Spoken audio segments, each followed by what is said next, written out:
Today's we will be discussing about storage types on cloud.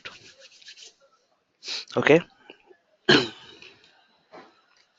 uh, when I say storage, we launch servers on the cloud. Okay, we'll be dealing with the storage of that servers, like taking the snapshots and taking the backup of that file systems and mounting it to different servers. We do all the stuff. Okay, basically that we deal with all this storage of cloud. Before I'm not exactly going to say how to take backups and how to take snapshots with the servers and everything. Yeah, today's topic is just about a just brief overview of what is storage, how they are divided into different types when it comes to cloud computing. Okay, the basic thing. Now let me open up a diagram. Have a photo.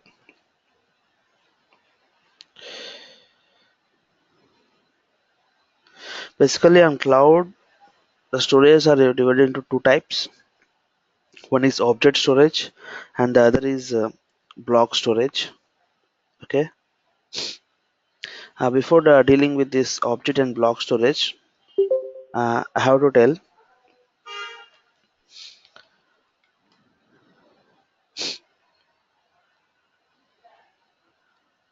So you'll find different storage devices for the servers. Like when I say storage devices for the servers, maybe you'll have hard disk drive. Okay, HDD stands for hard disk drive. That is nothing but a spinnable hard disk on your laptops, on your desktop, the whatever the hard disk you see. What happens on the back end of that hard disk, you'll have a disk. Okay, on the disk you'll have a needle, and the disk rotates and everything will be stored on that disk. Okay, this is what the normal storage device, or the physical storage device that you use on your laptops, desktops, and even on some of the servers. So this is how it looks.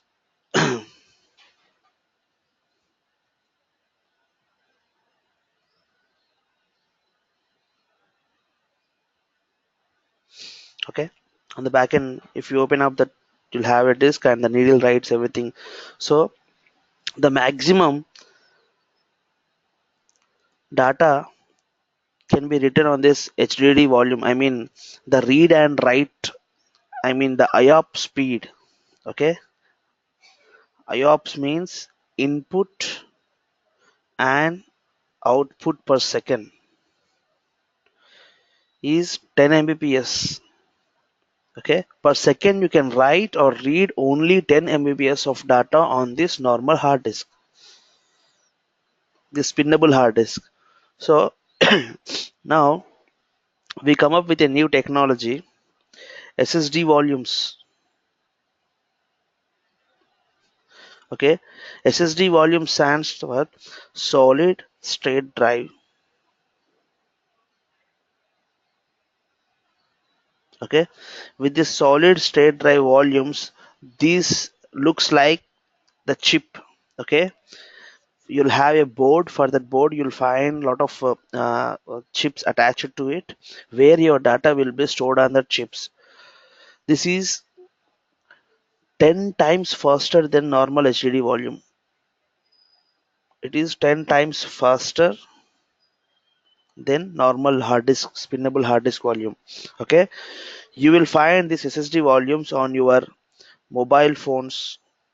Okay, the best way I can say is, when you purchase this Apple Mac Air, okay, Apple laptops, there you'll find SSD volumes under that laptops. That's the reason when you power on the Apple laptop, it does not take you more than 10 to 15 minutes to power on, because operating system will be in your volume file system. So for loading it, okay, the motherboard has to read all the operating system files, and it has to load and it has to power on, right? So here it is very fast, 10 times. It, like for 1 GB per second, it can read the data from your volume. That's the reason it power ons very fast when compared with normal laptop or hard disk.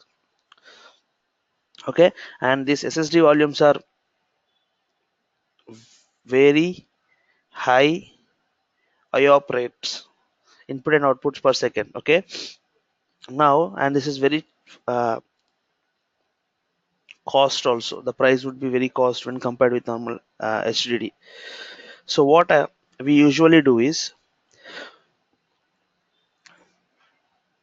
all these different types of HDD, SSD all comes under block storage. Okay, now according to our cloud, as I said you, we are having two different types of storage, right?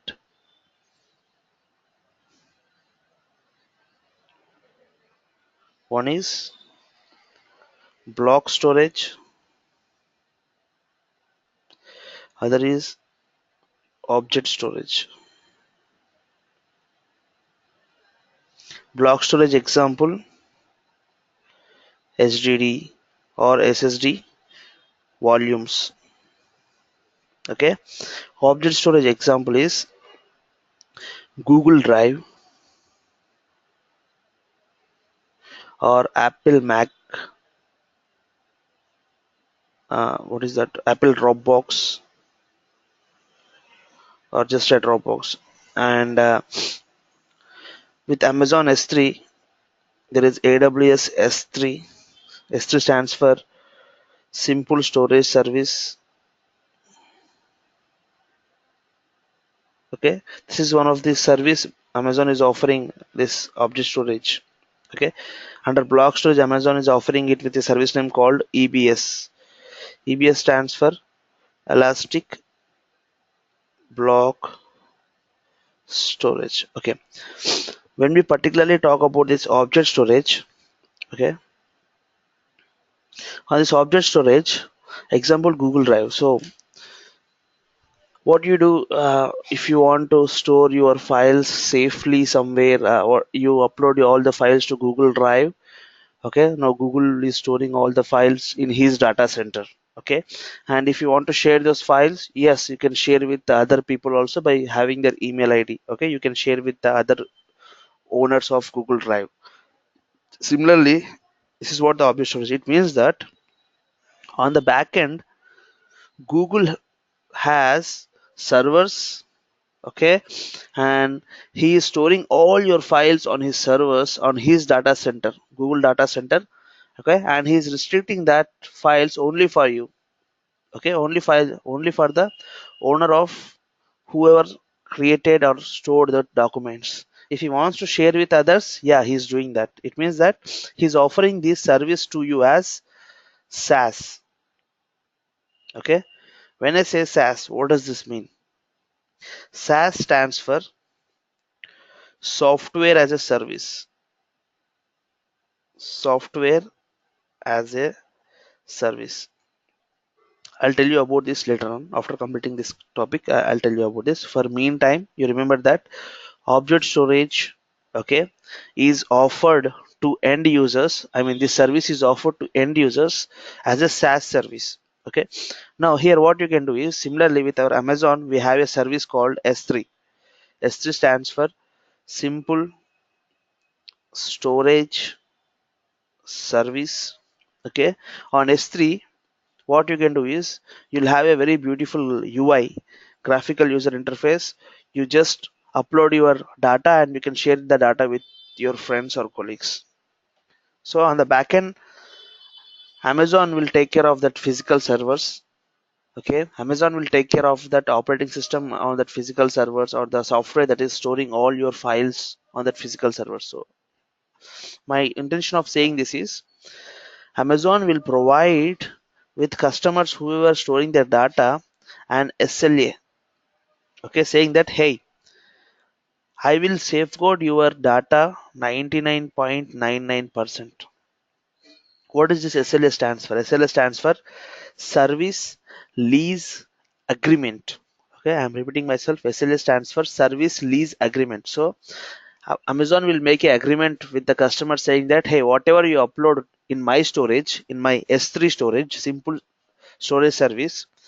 I'll store it for and I'll safeguard the data out of 100%, 99.99999s. It means that assume that if I downloaded, sorry, if I uploaded some data of around 10 GB, okay, after completing a decade, 10 years, I can see that maximum to maximum, the loss, I mean the percentage I can lose the data is 1 MB. Okay, to that level of SLA, Amazon is agreed with the customers. On the back end, we don't know Amazon is storing the data on one server or multiple servers. How Amazon is dealing with on the back end, we don't know. But what I care is, okay, I have an SLA with my Amazon provider saying that he'll safeguard my data. So, so apart from this, there are technically describing about this object storage and block storage.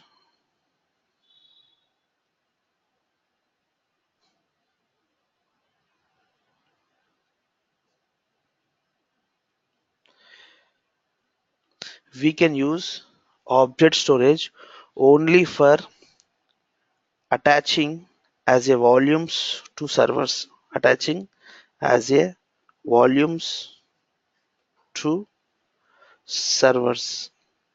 Here I can call even the servers as instances. Okay, on the cloud terminology we call the servers as instances. Okay, this block storage can be used as a volumes for your servers. Object storage, okay, these are completely separate. Okay, it cannot be used as a volumes to your servers, but it can be mounted as a partition or a file system to your server. It can be mounted as a file system or an drive like DEF drive to instances,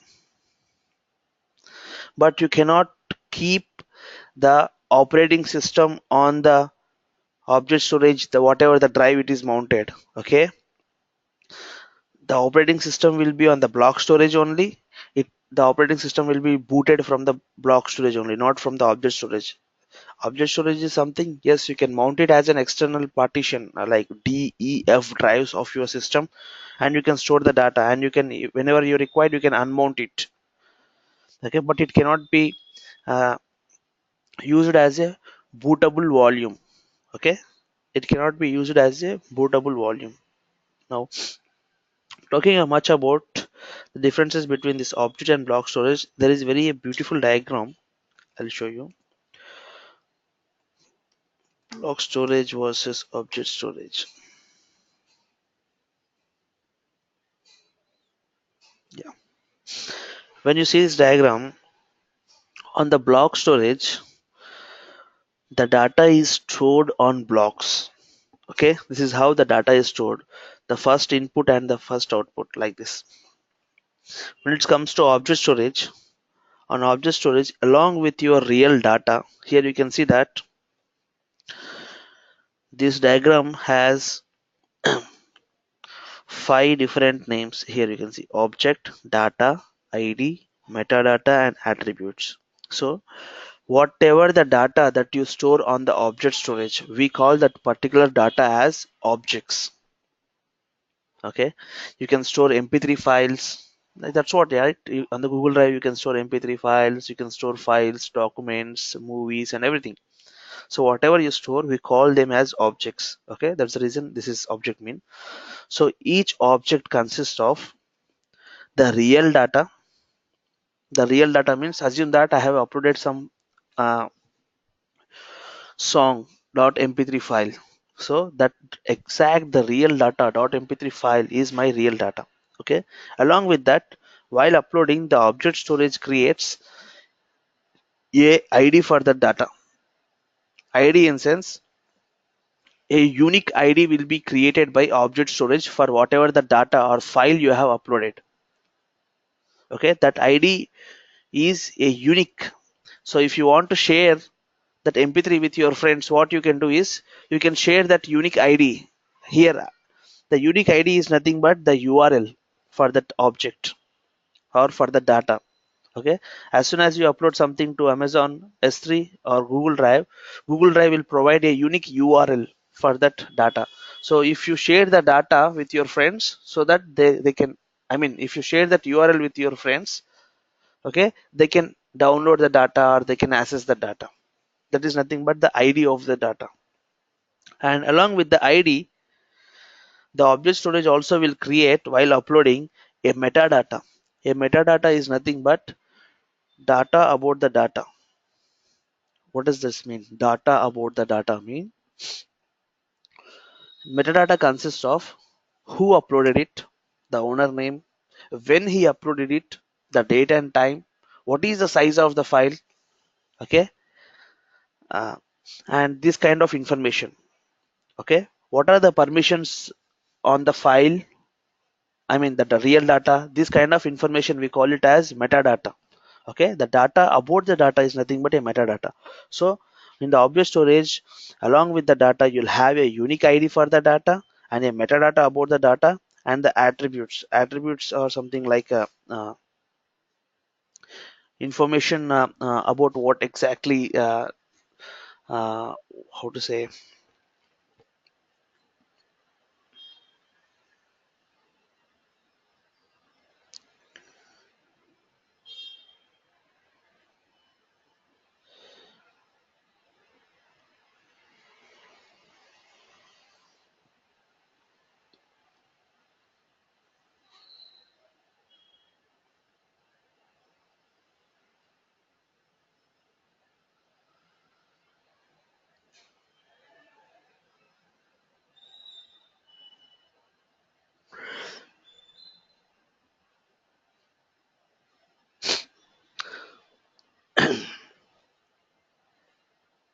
Like, one second, let me get it. Even I forgot it. What is this attribute mean?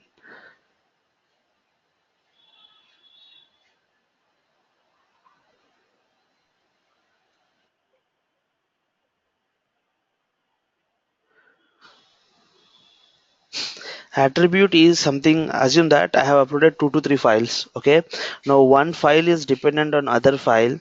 Okay, like the inherit part, we call it as inherit part of the information about one file to other file is nothing but attribute. Okay, it's like this is something that determines about the properties of file. Assume that I want to I uploaded some 10 MP3 files in my cloud storage, object storage. Now for the 10 MP3 files, you can attribute something like name is equal to string, or you can provide some tag for sorting out or for filtering that MP3 files. Okay, so that whenever you apply a filter on the storage, even though assume that there is a storage with thousands of files, but on that thousands of files you have 10 files with MP3 and remaining files are something like documents or word .pdf file something. So if you want to sort it out or apply filter on that particular 10 mp3 files, okay, what you can do is you can attach a attribute for each and every files. It's like tagging with mp3, name is equal to mp3, name is equal to mp3. So when you apply a filter name is equal to mp3, out of the 1,000 files you'll get this particular 10 files. Okay, in that way this attributes can help you.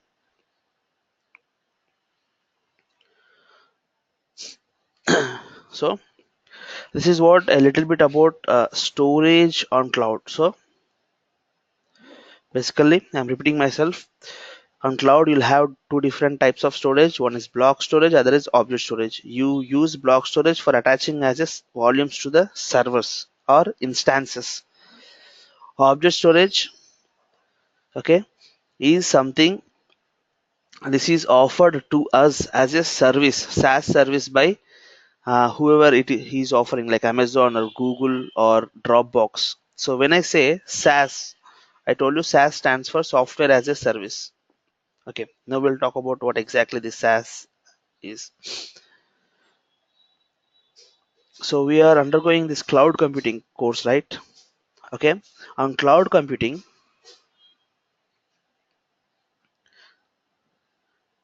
when you Google what is cloud computing, you will mostly see this diagram: IaaS, PaaS, and SaaS. IaaS stands for Infrastructure as a Service. PaaS stands for Platform as a Service. SaaS stands for Software as a Service. Now, assume that what now we'll talk about what is exactly is cloud computing. Um, Cloud computing is nothing but okay, maintaining the servers on cloud. Maintaining the servers on cloud. Here, either maybe servers. Other the best statement I can give is cloud computing is nothing but maintaining the resources on cloud and accessing them remotely. Now, when I say on cloud, what does this mean? It doesn't mean that on cloud will really maintain the servers and resources. So what happens is I'll specifically talk about our Amazon only, AWS. Our Amazon guy, what he does is he has globally data centers across different regions.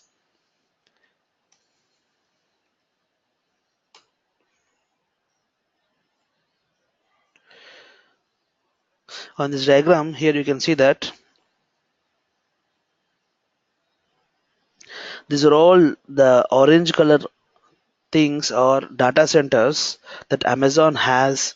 I mean, the physical data center, the physical building blocks, a very huge data center where you'll have the thousands of servers on the data center. Okay. So in India, he has a data center in Mumbai. Okay. In Australia, he has a data center in Singapore. Okay. Like that. Sorry, Australia, he has a data center in Sydney. And at Singapore, he has one data center in Europe, Ireland, and North America, Virginia, this is different places. Amazon is maintaining a physical building data centers. When I say physical building data centers means which can be seeable. I can see that, you can feel that, you can touch whatever it is. Now on the data centers, he is having thousands of servers, right? Now, when cloud computing, what exactly the statement mean is, so I am sitting remotely in my home. I have a laptop and an internet connection. So I'll connect from my home, from my laptop to this data center via internet. And I'll perform the operations like launching the servers, creating a storage, uploading, downloading files, or whatever it is. It means that you can build your own data center on the Amazon's data center rather than maintaining a data center on the cloud. I mean, on the on premises of your office or at your home. Okay, you can maintain your own data center on Amazon cloud, on his data center. You may ask, hey Karthik, what is the benefit of maintaining the data center on his data center? Because assume that you require only 2 to 3 servers. Do you really maintain the data center for 2 to 3 servers, like taking care of AC, power failure, network failover, all these requirements? Okay, doesn't require. That's the reason there are a lot of features. Okay, when we compared with maintaining on-premises data center on cloud data center. Okay, one is cost. You'll benefit with cost. Okay, assume that I am a developer. Okay, and I'll work on my servers only for 8 hours per day. Then why the servers on my data centers are running 24 hours per day if I work on 8 hours only? So what on cloud we say is, hey people, if you required server for only 8 hours, power on for 8 hours and work around with and pay us only for that particular 8 hours. So Amazon will charge you on hourly basis. So when you power off that server for the remaining 16 or 18 hours or 16 hours, we will not charge you. This is what Amazon says. This is how you can benefit from the cost of maintaining the servers and taking care of power backups, network backups. Okay, and Human resources. Companies has to recruit a very huge human resource for maintaining and monitoring the data center. Here, no, nothing. No headache. Amazon will say SLA. He'll write an SLA with us. If something servers happens to our server, we can file a case on the Amazon saying that, hey, I have placed the server on you and you have destroyed my data or whatever the server it is. So this is something. So Amazon will provide a complete SLA with the customers, saying that we will take care of everything for you, boss. You just launch your servers and work around with it and use just to concentrate on your core area. If you're a developer, he say, hey, just to concentrate on the core area of your development. You write the code, we'll take care of rest infrastructure, maintaining the infrastructure and monitoring the infrastructure, everything.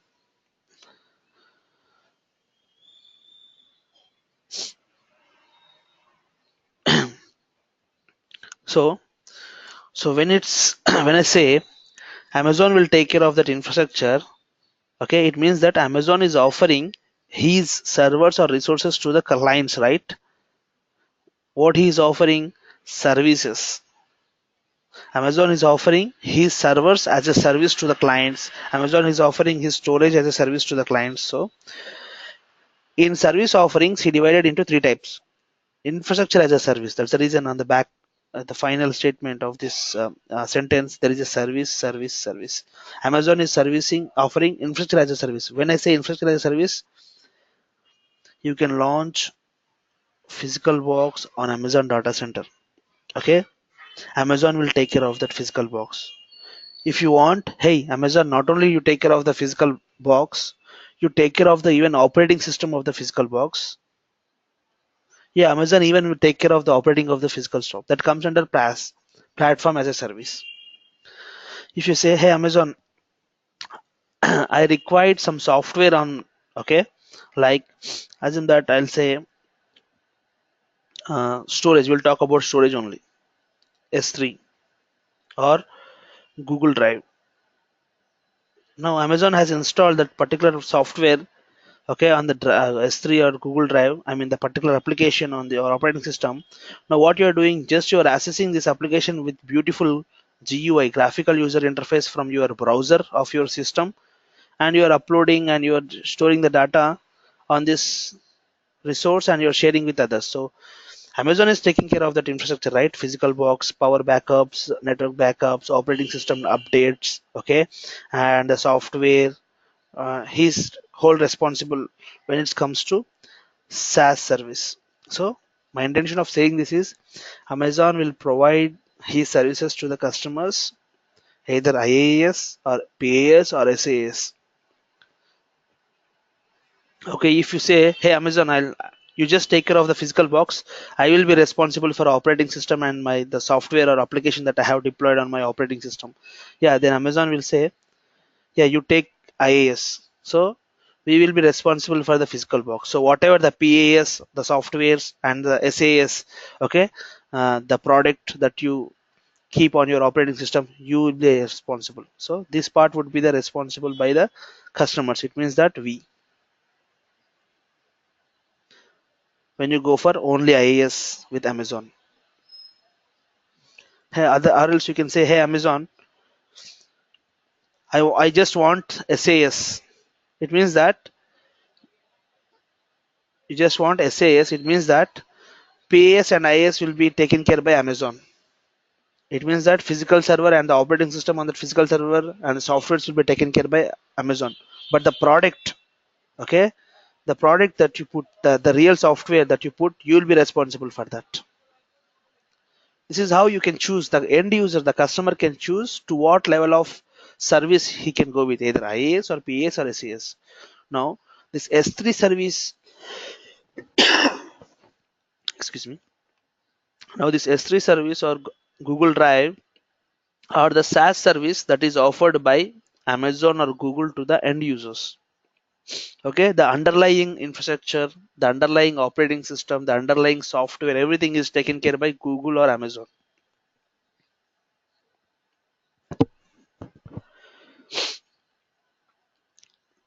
So this is what a little bit about the storage and the types of storage and the types of devices, the storage devices, HDD and SSD. So any doubts on this topic, guys?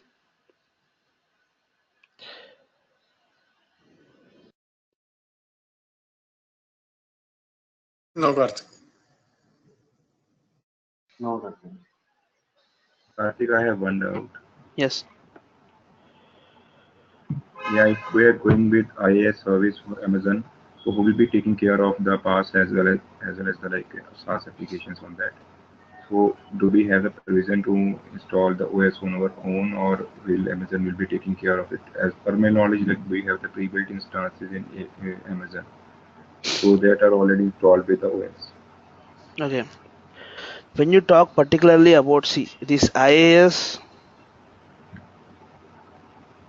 PaaS, and SaaS are the service offerings of cloud computing.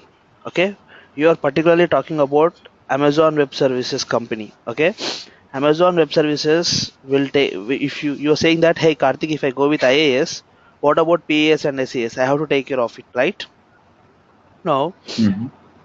if you go for IaaS, under IaaS, Amazon will take care of that infrastructure. Here, assume that we'll talk about one server. So Amazon will take care of that physical box of the server, and PaaS means not only the operating system, the softwares or the applications on the operating system also comes under PaaS to some level. Okay. Mm-hmm. Now we will be the responsible. So after launching the EC2 instance, after launching the instance on the Amazon, okay, you have to install your softwares, you have to configure your softwares, okay, and then you have to host your product on the software. Assume that you are trying to build a web server, okay. Here, for building a web server, you have to install a software called Apache. Okay, so you are the responsible for that Apache maintenance, the updates and everything, and you are the responsible for the website that you placed above the Apache or this software. So yeah, we are the end users responsible for this thing, and Amazon will take care of only of this physical box. That's Okay.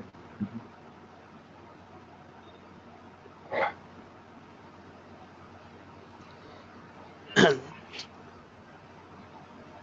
And before starting with Amazon Web Services, guys, I'm again oneself repeating because I find new people for today.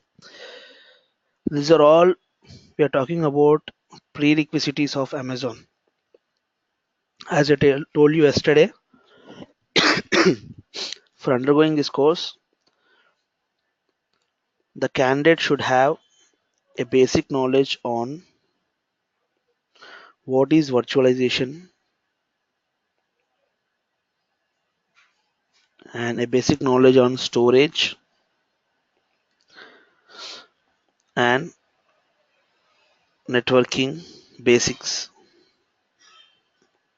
and he should be capable enough to work on Windows and Linux operating system.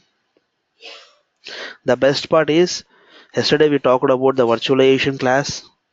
Today we talked about the little bit storage. Tomorrow we'll covering this basic networking concepts. Here I'll include the networking concepts mean what is router, what is switch, okay, what is the difference between LAN, WAN, how does this works, how the communication between the computers happens.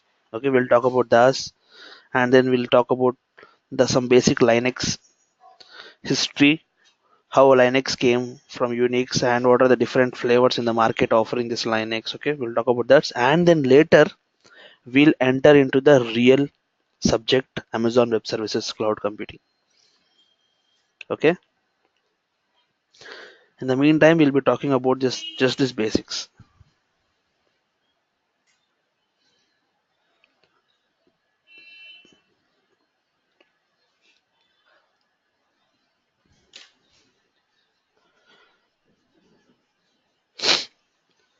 So any questions you have apart from this, guys?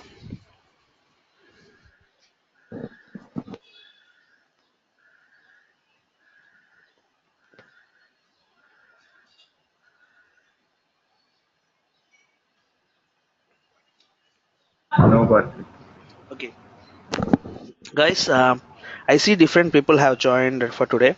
I want yourself to introduce to the class your colleagues. Okay, just a 2 minutes about who are you, what is your experience, and why are you here? Starting with Adikai, please introduce yourself to the class, Adikai.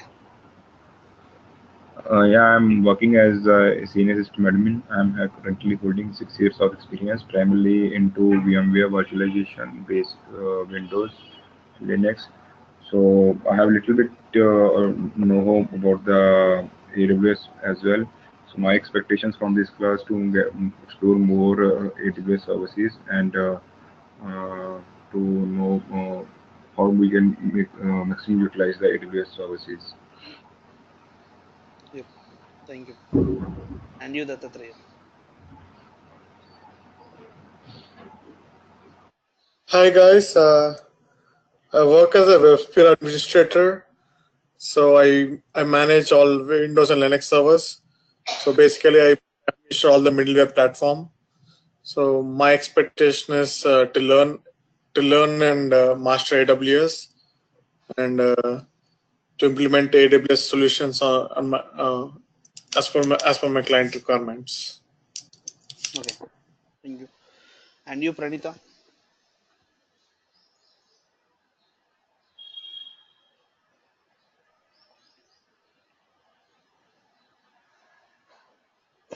Hello. You can unmute your mic and you can talk to us.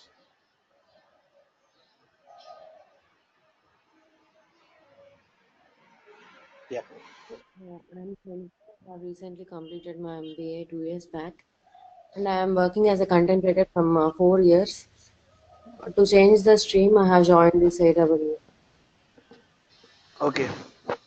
Thank you. And you, Raj. Hi, this is Vinay. I'm working at system admin last year as a Linux system admin. I want to learn this. Okay, you are a Linux system administrator and you want to learn this cloud computing course. That's great. Yes, yes. Thank you. And what about you, Okay. Srikanth?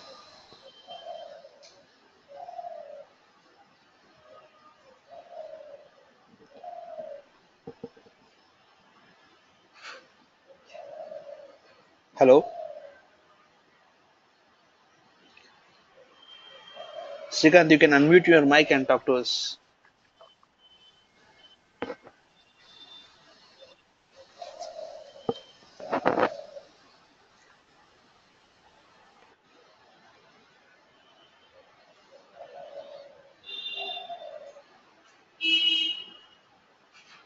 Okay. I think Srikanth has some issues with the microphone. He just messaged me on WhatsApp saying that he has some issues. Okay, guys. I hope everybody knows each other now. Just try to be friendly on the WhatsApp group. Okay. Uh, my class goes something like the first half an hour would be I'll be writing the theory part on this OneNote pad. Okay, I'll draw the diagrams and try to explain you the theory and everything. The second half an hour would be I'll be going to Amazon console.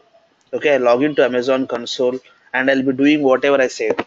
Okay, and at the end of the class I'll give you some assignments like to do the same thing whatever I did for the day. Okay, you have to do it from your account. When I say your account, it means that you have to create your own Amazon account. Okay, register with Amazon and create your own account. Okay, I'll share you a video how to register yourself with Amazon Web Services on the WhatsApp group. Just follow that and create an account with Amazon Web Services. Okay, for creating an Amazon Web Services, you need to provide your credit card or debit card information because you are launching servers and you are doing everything on Amazon, right? He will charge you for that. For the first time while registering, Amazon will charge you only 2 rupees. Okay, guys, I'm saying in Indian currency, he'll charge you only 2 rupees.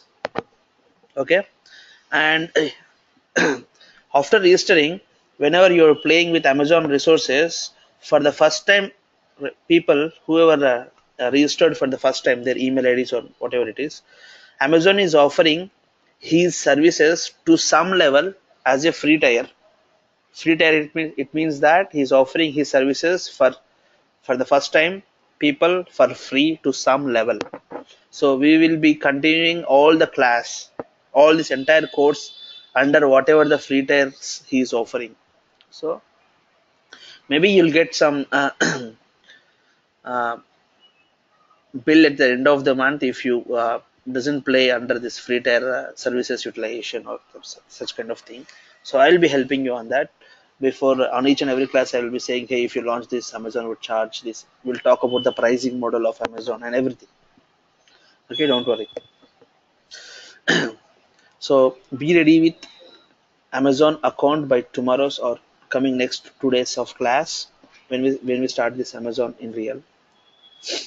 Okay, this is how my class goes. So if you have any doubts, what you can do, you can ping on our WhatsApp group.